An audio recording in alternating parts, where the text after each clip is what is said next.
sources of electromagnetic waves, time varying electric field and time varying magnetic field. ഈ രണ്ട് ആളുകൾക്കാണ് electromagnetic വേവുകളെ produce ചെയ്യാനായിട്ട് സാധിക്കുക. രണ്ടുപേരും ഇലക്ട്രിക് ഫീൽഡും മാഗ്നറ്റിക് ഫീൽഡും സ്പേസിൽ കൂടി പോകുന്നു. രണ്ടുപേരും സൈനുസോയിഡലി വാരിയിങ് ക്വാണ്ടിറ്റീസ് ആണ്. രണ്ടുപേരും പെർപെൻഡിക്കുലർ ടു ഈച്ച് അതറുമാണ്. അങ്ങനെയെങ്കിൽ ഈ രണ്ടു പേർക്കും പെർപെൻഡിക്കുലർ ആയിട്ടാണ് ഇ എം വേവ് പ്രൊഡ്യൂസ് ചെയ്യുക. നമ്മുടെ ക്വസ്റ്റ്യൻ ഇതാണ്: ഏത് രീതിയിൽ സൈനുസോയിഡലായി വാരി ചെയ്യുന്ന ഇലക്ട്രിക് ഫീൽഡിനെയും മാഗ്നറ്റിക് ഫീൽഡിനെയും ഉണ്ടാക്കാം? സൈനുസോയിഡലായി വാരി ചെയ്യുന്ന ഇലക്ട്രിക് ഫീൽഡിനും മാഗ്നറ്റിക് ഫീൽഡിനും മാത്രമേ ഇ എം വേവ് പ്രൊഡ്യൂസ് ചെയ്യാനായിട്ട് സാധിക്കുകയുള്ളൂ, അല്ലെങ്കിൽ ടൈം വാരിയിങ് ഇലക്ട്രിക് ഫീൽഡിനും മാഗ്നറ്റിക് ഫീൽഡിനും. ഏതു രീതിയിലാണ് ഒരു ടൈം വാരിയിങ് ഇലക്ട്രിക് ഫീൽഡും മാഗ്നറ്റിക് ഫീൽഡും ഉണ്ടാക്കാനായിട്ട് സാധിക്കുക? ഇതാണ് നമ്മൾ ചർച്ച ചെയ്യാനായിട്ട് പോകുന്നത്. നോക്കാം നമുക്ക്.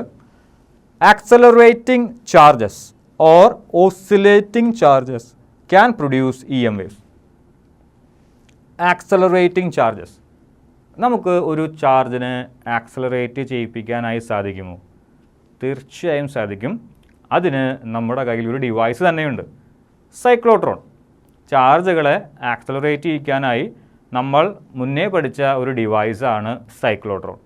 അതിൻ്റെ വെലോസിറ്റി, ആ ചാർജുകളുടെ വെലോസിറ്റി, അതിൻ്റെ റേഡിയസ്, ഫ്രീക്വൻസി, അതുപോലെ തന്നെ ടൈം പീരീഡ്, ഇതൊക്കെ കൈനറ്റിക് എനർജി, ഇതൊക്കെ നമ്മൾ മുന്നേ പഠിച്ചു കഴിഞ്ഞിട്ടുള്ള. അതായത് ഒരു ചാർജിനെ വേണമെങ്കിൽ നമുക്ക് ആക്സലറേറ്റ് ചെയ്യിപ്പിക്കാനായി സാധിക്കും. അതിനുവേണ്ടി നമ്മുടെ കയ്യിൽ സ്പെഷ്യൽ ഡിവൈസ് തന്നെയുണ്ട്, സൈക്ലോട്രോൺ. അതേപോലെ തന്നെ ഒരു ചാർജിനെ വേണമെങ്കിൽ നിങ്ങൾക്ക് എന്ത് ചെയ്യാം? ഓസിലേറ്റ് ചെയ്യിപ്പിക്കാം. അതും നമ്മൾ പഠിച്ചതാണ്, LC ഓസിലേറ്റർ. ചാർജുകളെ ആക്സലറേറ്റ് ചെയ്യിപ്പിക്കാനും നമ്മുടെ കയ്യിൽ ഡിവൈസ് ഉണ്ട്, ചാർജുകളെ ഓസിലേറ്റ് ചെയ്യിപ്പിക്കാനും നമ്മുടെ കയ്യിൽ ഡിവൈസ് ഉണ്ട്. അങ്ങനെയെങ്കിൽ ആക്സലറേറ്റ് ചെയ്യുന്ന ചാർജുകൾക്കോ അല്ലെങ്കിൽ ഓസിലേറ്റ് ചെയ്യുന്ന ചാർജുകൾക്കോ എന്ത് പ്രൊഡ്യൂസ് ചെയ്യാനായിട്ട് സാധിക്കും? ഇലക്ട്രോ മാഗ്നറ്റിക് വേവുകളെ പ്രൊഡ്യൂസ് ചെയ്യാനായിട്ട് സാധിക്കും. എങ്ങനെ? അതാണ് അടുത്ത പോയിന്റിൽ പറഞ്ഞിരിക്കുന്നത്. നോക്കാം നമുക്ക്. Consider a charge oscillating with some frequency. നമ്മുടെ കയ്യിൽ ഒരു LC ഓസിലേറ്റർ ഉണ്ട്. അത് ഉപയോഗിച്ച് ഞാൻ എന്ത് ചെയ്യുന്നു? ഒരു ചാർജിനെ ഓസിലേറ്റ് ചെയ്യിപ്പിക്കുന്നു. ആ ഓസിലേറ്റ് ചെയ്യുന്ന ചാർജിന് ഒരു ഫ്രീക്വൻസി ഉണ്ടായിരിക്കും. ആംഗുലർ ഫ്രീക്വൻസി ആണെങ്കിൽ ഒമേഗ is equal to 1/√LCയും, സാധാ ഫ്രീക്വൻസി ആണെങ്കിൽ F is equal to 1/2π√LC ആയിരുന്നു. ഇതാണ് ആ ഓസിലേറ്റ് ചെയ്യുന്ന ചാർജിൻ്റെ frequency. This produces an oscillating electric field in space. Oscillate ചെയ്യുന്ന ചാർജിന് സ്പേസിൽ ഓസിലേറ്റ് ചെയ്യുന്ന ഒരു ഇലക്ട്രിക് ഫീൽഡ് പ്രൊഡ്യൂസ് ചെയ്യാനായിട്ട് സാധിക്കും. അതായത് time varying electric field produce ചെയ്യാനായിട്ട് സാധിക്കും. ടൈം വാരിയിങ് ഇലക്ട്രിക് ഫീൽഡിന് ആരെ പ്രൊഡ്യൂസ് ചെയ്യാൻ പറ്റുന്ന മുമ്പേ പറഞ്ഞിട്ടുണ്ട്, ഒരു മാഗ്നറ്റിക് ഫീൽഡിനെ പ്രൊഡ്യൂസ് ചെയ്യാനായിട്ട് സാധിക്കും. Time varying electric field can produce time varying magnetic field. അങ്ങനെയെങ്കിൽ oscillating electric field can produce oscillating magnetic field. So ഒരു സീക്വൻസ് ആയിട്ട് പറയുകയാണെങ്കിൽ oscillating charges can produce oscillating electric field. Oscillating electric field can produce oscillating magnetic field. Oscillating electric and magnetic field can produce EM wave. ഇതാണ് ആ ഒരു sequence വരിക. നോക്കാം.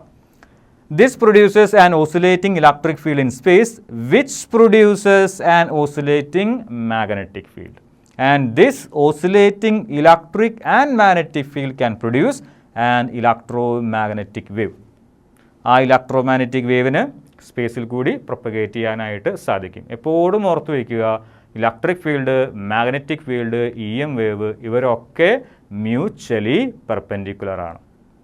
ഇനി the frequency of EM wave will be the frequency of oscillation of the charge. എൻ്റെ കയ്യിൽ ഒരു LC oscillator ഉണ്ട്. ആ LC ഓസിലേറ്റർ ഉപയോഗിച്ച് ഞാനൊരു ചാർജിനെ എന്ത് ചെയ്യുന്നു? ഓസിലേറ്റ് ചെയ്യിപ്പിക്കുന്നു. ഓസിലേറ്റ് ചെയ്യുന്ന ചാർജിൻ്റെ ആ ഒരു ഫ്രീക്വൻസി നമ്മൾ മുന്നേ കണ്ടെത്തി വെച്ചിട്ടുണ്ട്. ആംഗുലർ ഫ്രീക്വൻസി ആണെങ്കിൽ ഒമേഗ = 1/√LCയും, സാധാ ഫ്രീക്വൻസി ആണെങ്കിൽ F is equal to 1/2π√LCയുമാണ്. അതാണ് ഓസിലേറ്റ് ചെയ്യുന്ന ചാർജിൻ്റെ ഫ്രീക്വൻസി. ആ ഓസിലേറ്റ് ചെയ്യുന്ന ചാർജിന് oscillating electric and magnetic field produce ചെയ്യാൻ പറ്റും. അവർക്ക് EM വേവ് പ്രൊഡ്യൂസ് ചെയ്യാനായിട്ട് പറ്റും.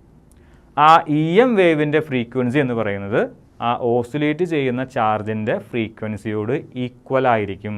വളരെയധികം ഇമ്പോർട്ടൻ്റ് ആയിട്ടുള്ളൊരു പോയിൻ്റാണ്.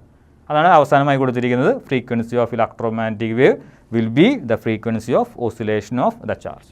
എപ്പോഴും ഓർത്ത് വയ്ക്കുക, സോഴ്സസ് ഓഫ് ഇലക്ട്രോമാഗ്നറ്റിക് വേവ്സ് ഒരു ആക്സലറേറ്റിംഗ് ചാർജിനും അല്ലെങ്കിൽ ഒരു ഓസിലേറ്റിംഗ് ചാർജിനും എന്ത് പ്രൊഡ്യൂസ് ചെയ്യാനായിട്ട് സാധിക്കും? ഒരു ഇലക്ട്രോമാഗ്നറ്റിക് വേവ് പ്രൊഡ്യൂസ് ചെയ്യാനായിട്ട് സാധിക്കും.